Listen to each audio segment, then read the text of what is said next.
नमस्कार दोस्तों, स्वागत है आप सभी का स्पेशल गुरुजी यूट्यूब चैनल पर। तो दोस्तों आज की वीडियो है आरसीआई के मॉडल रिक्रूटमेंट रूल्स के सर्कुलर के बारे में। आप अपनी स्क्रीन पर देख सकते हैं दोस्तों, आरसीआई ने सर्कुलर जारी किया है 12 मई 2021 को और सब्जेक्ट है इसका model recruitment rules for the rehabilitation professional and personnel under RCI registered. The existing model recruitment rule 2016 have been revised and approved by general council of RCI in its 43rd meeting held on 16 February 2021। तो 16 February 2021 को जो RCI की meeting हुई है उसमें model recruitment rules को revise किया गया है और अप्रूव किया गया है। All the appropriate authorities are advised to give due consideration to these revised model recruitment rules 2021 while appointing the rehabilitation professional personnel in various setups. This is implemented with immediate effect.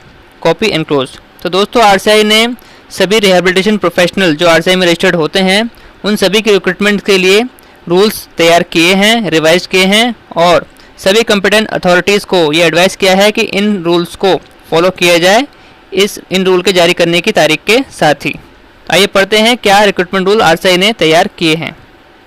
यहाँ पर आप देख सकते हैं दोस्तों,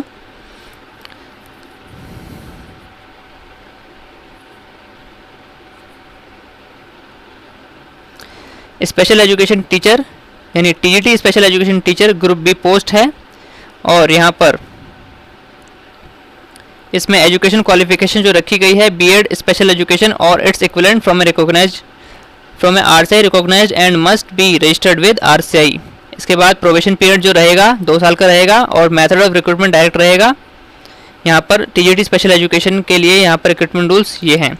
इसके बाद special education teacher primary और प्री प्राइमरी, यहाँ पर जो नंबर ऑफ पोस्ट है वो एज पर रेशियो रहेगी, ग्रुप बी पोस्ट है और इसमें मैक्सिमम एज लिमिट आरसीआई ने जो रखी है वो यहाँ पर दोस्तों 30 साल रखी है दोनों पोस्ट के लिए। इसके बाद इसमें जो क्वालिफिकेशन रखी है वो है डीएड स्पेशल एजुकेशन और इट्स इक्विवेलेंट और आरसीआई से रिकॉग्नाइज कोर्स होना चाहिए, आरसीआई में रजिस्ट्रेशन होना चाहिए।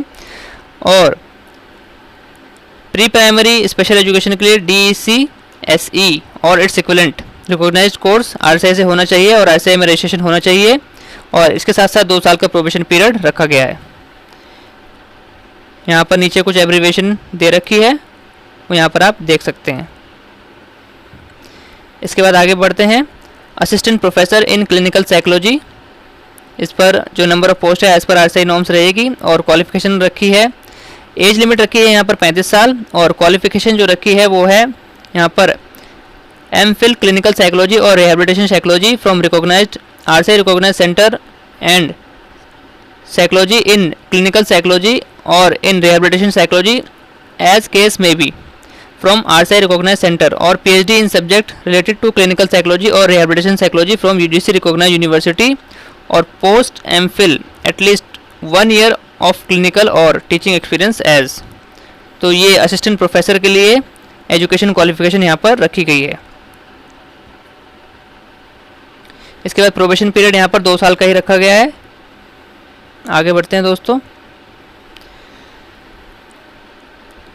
अगली जो पोस्ट है यहाँ पर वो है क्लिनिकल साइकोलॉजिस्ट और रिहेबिलिटेशन साइकोलॉजिस्ट नॉन दोस्तों। ये यहाँ पर मैक्सिमम एज लिमिट 35 साल रखी गई है और क्वालिफिकेशन रखी गई है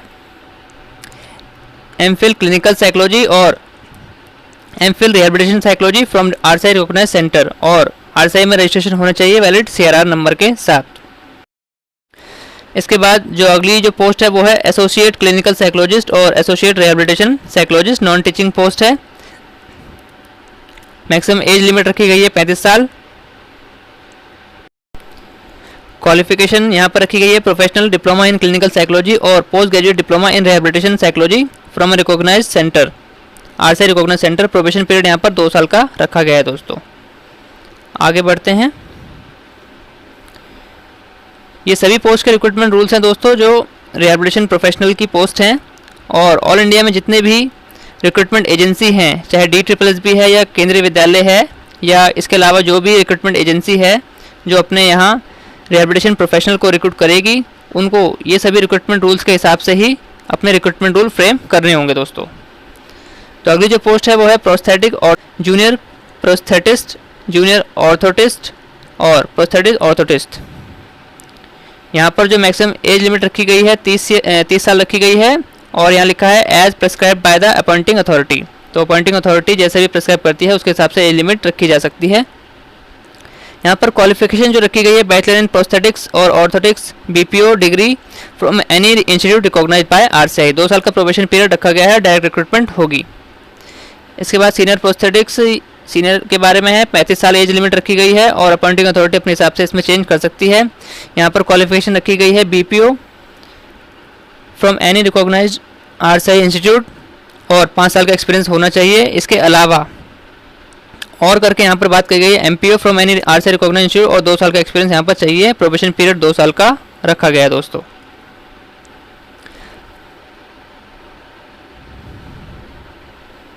आगे बढ़ते हैं दोस्तों, technical officer prosthetic orthotics.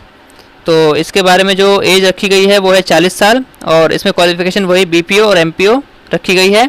BPO में एक्सपीरियंस 10 साल का मांगा गया है और एमपीओ के साथ 7 साल का एक्सपीरियंस मांगा गया है। प्रोबेशन पीरियड यहाँ पर भी 2 साल का रखा गया है दोस्तों। Senior technical officer PNO chief prosthetic orthotics, यहाँ पर 40 साल एज रखी गई है और एमपीओ जो क्वालिफिकेशन रखी गई है वो एमपीओ रखी गई है और इसके साथ साथ 10 साल का एक्सपीरियंस भी मांगा गया है। प्रोबेशन पीरियड आपका 2 साल का यहाँ पर रहने वाला है। इसके बाद डायरेक्टर पीएनओ, यहाँ पर नॉन सिलेक्शन पोस्ट है, 40 साल एज रखी गई है। यहाँ पर जो क्वालिफिकेशन रखी गई है वो है MPO from any recognised RCI recognised institute, 10 साल का एक्सपीरियंस और डिजायरेबल है पीएचडी इन पीएनओ। यहाँ पर 2 साल का प्रोबेशन पीरियड रखा गया है दोस्तों। इसके बाद आगे बढ़ते हैं, अगली जो पोस्ट है वो है प्रोस्थेटिस्ट ऑर्थोटिस्ट डिमॉन्स्ट्रेटर।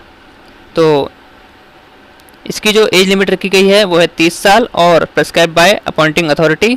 यहाँ पर जो क्वालिफिकेशन रखी गई है वो है bachelor in prosthetic orthotics BPO degree from any recognised RCI recognised institute और 2 साल का प्रोबेशन पीरियड रखा गया है। इसके बाद लेक्चरर की पोस्ट है प्रोस्थेटिक और ऑर्थोटिक्स में, यहाँ पर 35 साल एज लिमिट रखी गई है और बाय अपॉइंटिंग अथॉरिटी और इसमें जो क्वालिफिकेशन है वो है BPO from any RCI recognised institute with 5 year experience और MPO from any recognised institute. इसमें एक्सपीरियंस नहीं रखा गया है अगर आपके पास एमपीओ की डिग्री है। ये पोस्ट प्रमोशन से भरी भी जा सकती हैं अगर डायरेक्ट रिक्रूटमेंट में कैंडिडेट नहीं मिलते हैं। यहाँ पर भी 2 साल का प्रोबेशन पीरियड रखा गया है दोस्तों। अगली जो पोस्ट है वो है असिस्टेंट प्रोफेसर की, जो जिसकी एज लिमिट 40 साल रखी गई है। इसमें MPO from any recognised RCI institute होना चाहिए और 2 साल का प्रोबेशन पीरियड यहाँ पर भी रखा गया है। इसके बाद अगली जो पोस्ट है वो है एसोसिएट प्रोफेसर प्रोस्थेटिक ऑर्थोटिक्स। यहाँ पर मैक्सिमम एज 40 साल रखी गई है और जो क्वालिफिकेशन है वो है masters in prosthetics and orthotics from any RCI recognised institute with minimum 10 year of experience और जो डिजायरेबल है वो है PhD in prosthetics and orthotics. यहाँ पर प्रोबेशन पीरियड 2 साल का रखा गया है। इसके बाद आगे बढ़ते हैं प्रोफेसर प्रोस्थेटिक्स एंड ऑर्थोटिक्स। यहाँ पर जो मैक्सिमम एज है वो 40 साल रखी गई है और बाय अपॉइंटिंग अथॉरिटी। यहाँ पर जो क्वालिफिकेशन रखी गई है वो है masters in prosthetics and orthotics from RCI recognised institute और मिनिमम 5 साल का एक्सपीरियंस चाहिए। Working as associate professor prosthetics and orthotics और जो यहाँ पर सेकंड इसकी क्वालिफिकेशन रखी गई है वो है PhD in prosthetics and orthotics. यहाँ पर 2 साल का प्रोबेशन पीरियड रखा गया है दोस्तों। अब बात करते हैं recruitment rule for the faculty in audiology and speech and pathology. तो जो भी रिहैबिलिटेशन प्रोफेशनल ऑडियोलॉजी और स्पीच के फील्ड से हैं उन सभी पोस्ट के लिए रिक्रूटमेंट रूल्स यहाँ पर दिए गए हैं दोस्तों। तो सबसे पहले है प्रोफेसर ऑडियोलॉजी। यहाँ पर जो मैक्सिमम एज लिमिट 50 साल रखी गई है और एसेंशियल क्वालिफिकेशन जो रखी गई है MSc speech and language, SLP, MSc audiology equivalent and PhD in core areas. और बी पॉइंट है 10 साल का टीचिंग एक्सपीरियंस होना चाहिए पीजी यूजी लेवल पर which 4 year shall be post PhD in the field. C point है a minimum of 2 publication with cumulative impact factor of 10। तो cumulative impact factor 10 के साथ आपके 2 पब्लिकेशन पब्लिश होनी चाहिए। इसके बाद डी है वैलिड आरटीआई रजिस्ट्रेशन आपके पास होना चाहिए। यहाँ पर जो प्रोबेशन पीरियड रखा गया है वो है 2 साल। आगे बढ़ते हैं दोस्तों, अगली जो पोस्ट है वो है प्रोफेसर स्पीच पैथोलॉजी। 50 साल यहाँ पर मैक्सिमम एज रखी गई है और एसेंशियल क्वालिफिकेशन वही है जो ऊपर बताई गई है दोस्तों। इसमें भी RCI रजिस्ट्रेशन चाहिए, 2 साल का प्रोबेशन पीरियड इसमें भी चाहिए। इसके बाद अगली पोस्ट है assistant professor speech language and pathology. यहाँ पर जो एज लिमिट रखी गई है वो 40 साल रखी गई है। एसेंशियल क्वालिफिकेशन में रखी गई है MSc speech and hearing, MA SLP, MSc speech and language pathology और इट्स इक्विवेलेंट। और इसके बाद बी पॉइंट है 8 साल का टीचिंग एक्सपीरियंस होना चाहिए UGPG लेवल पर, मिनिमम 5 पब्लिकेशन आपके पब्लिश होने चाहिए और क्यूमुलेटिव इम्पैक्ट फैक्टर होना चाहिए 5 और वैलिड RCI रजिस्ट्रेशन होना चाहिए। डिजायरेबल में यहाँ पर बताया गया है PhD होना चाहिए in the core area, experience of running undergraduate training programmes. यहाँ पर 2 साल का प्रोबेशन पीरियड रखा गया है दोस्तों। अगली जो पोस्ट है वो है एसोसिएट प्रोफेसर ऑडियोलॉजी, जिसमें एसेंशियल क्वालिफिकेशन रखी गई है MSc speech and hearing, MA SLP, MSc speech and language pathology और इट्स इक्विवेलेंट। बी पॉइंट है 8 साल का टीचिंग एक्सपीरियंस होना चाहिए UGPG लेवल पर और मिनिमम 5 पब्लिकेशन आपके होने चाहिए और फैक्टर के साथ फैक्टर होना चाहिए 5 और वैलिड RCI रजिस्ट्रेशन यहाँ पर ज़रूरी है। डिजायरेबल में है PhD in the core area, experience of running undergraduate training programme. इसके बाद 2 साल का इसमें भी प्रोबेशन पीरियड रखा गया है दोस्तों। अगली जो पोस्ट है वो है दोस्तों assistant professor speech language pathology. 35 साल यहाँ पर एज लिमिट रखी गई है और एसेंशियल क्वालिफिकेशन वही है जो बाकी पोस्ट के लिए यहाँ पर बताई गई थी दोस्तों, और इसमें भी 2 साल का प्रोबेशन पीरियड रखा है। अगली पोस्ट है असिस्टेंट प्रोफेसर ऑडियोलॉजी। यहाँ पर 35 साल एज लिमिट रखी गई है और एसेंशियल क्वालिफिकेशन वही है MSc speech and hearing, MA SLP, MSc speech and language pathology और इट्स इक्विवेलेंट। 2 साल का टीचिंग एक्सपीरियंस UGPG लेवल पर चाहिए, minimum 5 publication with cumulative impact factor 5 के साथ होना चाहिए और वैलिड RCI रजिस्ट्रेशन होना चाहिए। डिजायरेबल है PhD in the core areas और पब्लिकेशन। 2 साल का प्रोबेशन पीरियड यहाँ पर भी रखा गया है दोस्तों। आगे बढ़ते हैं। Recruitment rule for the clinical post in audiologist and speech language pathologist. तो ये क्लिनिकल पोस्ट हैं जितनी भी, उनके रिक्रूटमेंट रूल्स हैं स्पीच एंड लैंग्वेज एरिया में। तो audiologist and speech and language pathologist यहाँ पर पोस्ट का नाम है। इसकी मैक्सिमम एज लिमिट यहाँ पर 30 साल रखी गई है। इसमें एजुकेशन क्वालिफिकेशन जो रखी गई है वो रखी है BSc degree in speech and language science और bachelor in audiology speech and language pathology BA SLP from a recognised university और its equivalent and must have RCI registration, यानी RCI रजिस्ट्रेशन भी चाहिए। इसमें 2 साल का प्रोबेशन पीरियड होगा। अगली जो क्लिनिकल पोस्ट है वो है दोस्तों ऑडियोलॉजिस्ट, जिसमें एज लिमिट रखी गई है 30 साल। इसमें एजुकेशन क्वालिफिकेशन जो रखा गया है वो है BSc degree in speech and language sciences और bachelor in audiology speech and language pathology BA SLP from a recognised university और इट्स इक्विवेलेंट और RCI में रजिस्ट्रेशन होना चाहिए। प्रोबेशन पीरियड इसमें भी 2 साल का रखा गया है। अगली पोस्ट है दोस्तों स्पीच लैंग्वेज पैथोलॉजिस्ट। 30 साल मैक्सिमम एज लिमिट रखी गई है और एजुकेशन क्वालिफिकेशन रखी गई है BSc degree in speech and language science और bachelor in audiology speech and language pathology BA SLP from a recognised university और इसके साथ साथ RCI में रजिस्ट्रेशन। प्रोबेशन पीरियड इसमें भी 2 साल का रखा गया है। अगली पोस्ट है senior audiologist and speech and language pathologist. इसकी मैक्सिमम एज लिमिट 35 साल रखी गई है। क्वालिफिकेशन जो रखी गई है master in audiology speech and language pathology MA SLP degree from a recognised university और इट्स इक्विवेलेंट और इसके साथ साथ RCI में रजिस्ट्रेशन। और जो प्रोबेशन पीरियड है इसमें भी 2 साल का रखा गया है। अगली पोस्ट है senior audiologist. Maximum age limit 35 साल रखी गई है और क्वालिफिकेशन रखी गई है master in audiology speech and language pathology MA SLP oblique करके रखा गया है MSc audiology degree from a recognised university और इट्स इक्विवेलेंट और इसके साथ साथ RCI में रजिस्ट्रेशन यहाँ पर होना चाहिए। आगे बढ़ते हैं। अगली पोस्ट है यहाँ पर सीनियर स्पीच लैंग्वेज पैथोलॉजिस्ट। इसकी मैक्सिमम एज लिमिट रखी गई है 35 साल और क्वालिफिकेशन जो रखी गई है वो है master in audiology speech and language pathology MA SLP oblique MSc speech and language pathology degree from recognised university और इसके साथ साथ RCI में रजिस्ट्रेशन। इसमें भी प्रोबेशन पीरियड 2 साल का रखा गया है दोस्तों।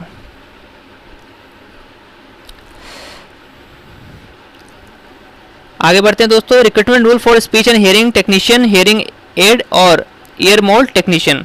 तो जितने भी ये पोस्ट हैं इनसे रिलेटेड उन सभी के रिक्रूटमेंट रूल यहाँ पर बताए गए हैं दोस्तों। पहली पोस्ट है स्पीच एंड हियरिंग टेक्नीशियन। इसकी एज लिमिट रखी गई है 30 साल और क्वालिफिकेशन जो रखी गई है वो है diploma in hearing language and speech DHLS from a recognised institute और आरसीआई में रजिस्ट्रेशन यहाँ पर होना चाहिए। 2 साल का प्रोबेशन पीरियड इसमें भी रखा गया है दोस्तों।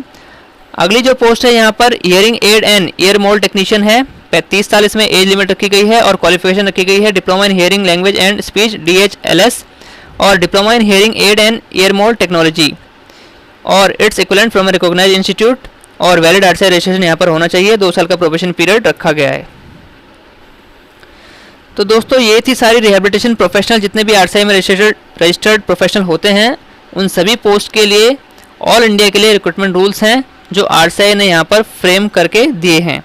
तो ऑल इंडिया में जितने भी रिक्रूटमेंट एजेंसी हैं वे सभी अपने पास जितने भी रिहैबिलिटेशन प्रोफेशनल की रिक्रूटमेंट करती हैं तो उन सभी को अपने रिक्रूटमेंट रूल्स में आरसीआई के इन रिक्रूटमेंट रूल्स के हिसाब से चेंजेस करने होंगे और इनको इम्प्लीमेंट करना होगा दोस्तों।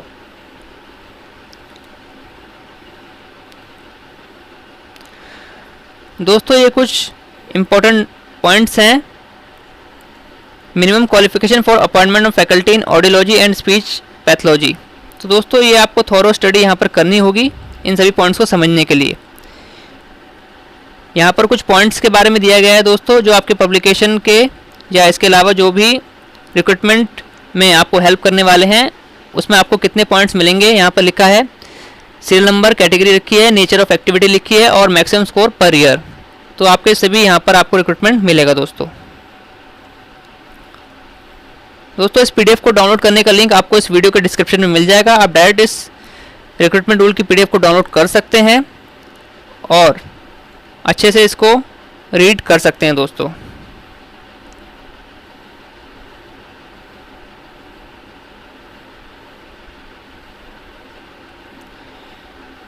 यहाँ पर सबसे इम्पोर्टेंट जो पोस्ट हैं, जो सबसे फेमस पोस्ट हैं वो है टीजीटी स्पेशल एजुकेशन टीचर और प्राइमरी स्पेशल एजुकेशन टीचर और pre primary special education teacher.